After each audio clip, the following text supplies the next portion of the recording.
নমস্কার বন্ধুরা, তোমরা সকলে কেমন আছো? আশা করছি ভালো আছো, আর আমিও ভালো আছি তোমাদের আশীর্বাদ আর ভালোবাসায়। আর তোমাদের আশীর্বাদ ভালোবাসা পাচ্ছিই বা কোথায় বলো গাইস? তোমরা আমাকে একটু সাপোর্ট করো, পাশে থেকো, যাতে আমিও বাকিদের মতো জীবনে কিছু করতে পারি, লাইফে এগিয়ে যেতে পারি। আমাকে তার জন্য তোমাদের সাপোর্ট আমার খুব প্রয়োজন। তার জন্য তোমাদেরকে আমার পাশে একটু থাকতে হবে, একটু সাপোর্ট করতে হবে। তো সন্ধ্যার দিয়ে আমি ভিডিওটা স্টার্ট করছি, ভ্লগটা শুরু করছি। আর সারাদিন আমি ক্যামেরা করার মতো টাইম বা সুযোগটাই পাইনি আমি, কারণ আমি ঘুম থেকে উঠেছিলাম দেরি করে, আর তাড়াহুড়োর মধ্যে সব কিছু কাজ কমপ্লিট করতে হয়েছে। তার জন্য আমি সবটা তোমাদের সাথে দেখাতে পারিনি, সবটা শেয়ার করতে পারিনি। তাই সন্ধ্যা থেকে কাজ শেষ করে সন্ধ্যায় বাড়ি ফেরার সময় হাট থেকে আমি কিছু বাজার করে নিয়ে এসেছি, সবজি বাজার আর মাছ, আর কিছু ফলও এনেছি। সেগুলো সবটাই তোমাদের সাথে শেয়ার করব, সবটা এক এক করে দেখাবো। আর এদিকে মাছটা থাকলে অনেকক্ষণ মাছটা নষ্ট হয়ে যাবে, তার জন্য আমি মাছটাকে আজ ভালো করে বানিয়ে তারপর ধুয়ে নেব। আর বানাতে হয়, কারণ দোকানি তো কেটে দেয়, তবুও আঁশ থেকে যায়, তার জন্য ঘরে এসে আঁশগুলোও দেখে নিতে হয়। এই যে দেখতে পাচ্ছ কত বড় বড় আঁশ বেরোচ্ছে। তো এই আঁশগুলোকে আমি ভালো করে পরিষ্কার করে মাছটাকে পরিষ্কার করে ধুয়ে নিলাম। আর তার আগে আমি সব বাসনও ধুয়ে নিয়েছিলাম, যেহেতু রান্নাটা করতে হবে, তার জন্য বাসন ধুয়ে আমি মাছটা ধুচ্ছিলাম। আর মাছ ধোয়ার পরেই আমি সব কিছু ঘরটর গুছিয়ে, তো জিনিসপত্র সব কিছু গুটিয়ে নিয়েছিলাম, সবজি টবজি সব কিছু রেখেছি।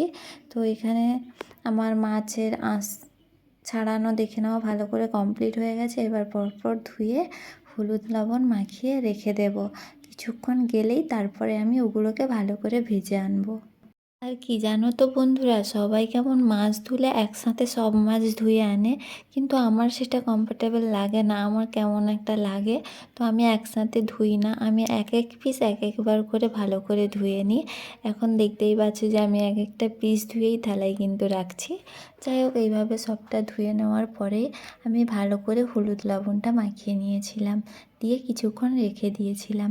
আর ওদিকে মাছ রাখতে রাখতে এদিকে চলে এসেছিলাম বাজারের ব্যাগটা নিয়ে, কারণ সবজিগুলো গুছিয়ে গুছিয়ে রাখতে হবে, কারণ আমার অনেক সবজি নষ্ট হয়ে যায় থাকলে, যেহেতু আমি একা খাই। তো এখন দেখতে পাচ্ছ আমি বাজারের ব্যাগটা তুলে নিয়ে চলে এসেছি, আর ব্যাগ থেকে এক একটা জিনিস বার করছি আর এক একটা রাখছি। আর সবার আগে আমি বস্তাটা কেন পাতিয়ে দিলাম, কারণ ওই পাকা জিনিসের উপর থাকলে তো ঠান্ডায় তো সবজিগুলো আগে খুব তাড়াতাড়ি নষ্ট হয়ে যায়, ওটা আমি দেখেছি নিচে রেখে, তার জন্য।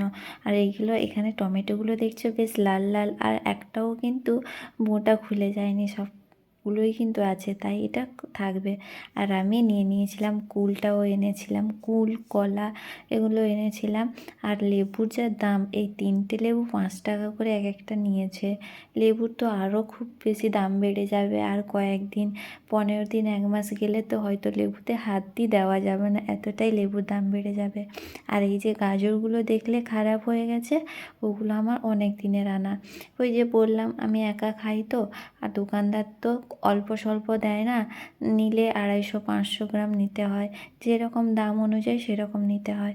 তো আমার এই আগের সবজিগুলো থাকতে থাকতে নষ্ট হয়ে যায়, তো ওগুলো দেখলে নষ্ট হয়ে গেছে, ওগুলো তো কিছু করা যাবে না, ফেলেই দিতে হবে। যাই হোক, কিছু করার নাই, নষ্ট হয়েছে, ফেলে তো দিতেই হবে। আর আমি এখানে টাটকা সবজিগুলো রেখে দিলাম, আজকে যেগুলো বাজার করেছি। আর বাকি যেগুলো নষ্ট হয়ে গেছে, শুকিয়ে গেছে, যেমন কয়েকটা বিনস শুকিয়ে গেছিলো, কয়েকটা গাজর শুকিয়ে গেছিলো, সেগুলো সবটাই আমি কেটে ফেলেছি। আর এখানে দেখতে পাচ্ছ আমি সুন্দর করে গুছিয়ে রেখে নিয়েছি। আর এটাই হচ্ছে আমার একটা ছোট্ট হাট, ছোট্ট বাজার, তাই না? যাই হোক, দেখেই তো খুব সুন্দর লাগছে। কতদিন খেতে পারবো জানি না, আর বা কতটা নষ্ট হবে তাও ঠিক নেই। আর টমেটো দেখেছো কতগুলো এনেছি, কি করব, 1 কেজির কমে দেবেই না। যাই হোক, ওদিকে সব কিছু রাখার পরে, সবজিগুলো রেখে নেওয়ার পরে আমি চলে এসেছিলাম মুড়ির কাছে। তো মুড়িটা এনেছিলাম, এবার প্যাকেট রাখতে থাকলে মুড়িটা নষ্ট হয়ে যাবে, মানে কী বলো দেখি, সেঁতকে যাবে মুড়িটা। আর ওই জন্য আমি ড্রামটাও নিয়ে নিয়েছি, ড্রামের মধ্যে রাখবো। আর এই যে ড্রামের মধ্যে দেখছো গুঁড়োগুলো, ওগুলো কিন্তু মুড়িরই গুঁড়ো, ওগুলো নোংরা নয়। যাই হোক, ওটা ঝাড়ার সময় পাইনি, আমি সেদিনকে প্যাকেট এনেছিলাম, তো প্যাকেটটা ঢালতে গিয়ে ওই রকম পড়ে মুড়ির গুঁড়োগুলো ওপরে পড়ে সাদা হয়ে আছে। তো ওগুলো আমি ঝেড়ে দেবো, ঝেড়ে দেওয়ার পরে ঝেড়ে দেব। আর তার সাথে আমি এখন প্যাকেটটা খুলে কৌটোর মধ্যে মুড়িগুলো ঢুকিয়ে নেব। আর এই প্যাকেটটা এমনভাবে গিঁট মেরেছে যে আমার খুলতে খুলতে অনেকটাই টাইম লেগেছে। যাই হোক, অবশেষে আমি সাকসেস হয়েছি, গিঁটটা খুলতে পেরেছি। তারপর আস্তে আস্তে করে মুড়ির কৌটোর মধ্যে মুড়িগুলো ঢেলে নিয়েছিলাম। আর এই মুড়ি ঢালতে গিয়ে কিছু মুড়ি নিচেও পড়ে গেছিলো। আর ওই অনেকের থাকে যে নিচে পড়ে গেলে জিনিস খায় না, কিন্তু হ্যাঁ, আমরাও খাই না, সেটা শরীরের জন্য খারাপ।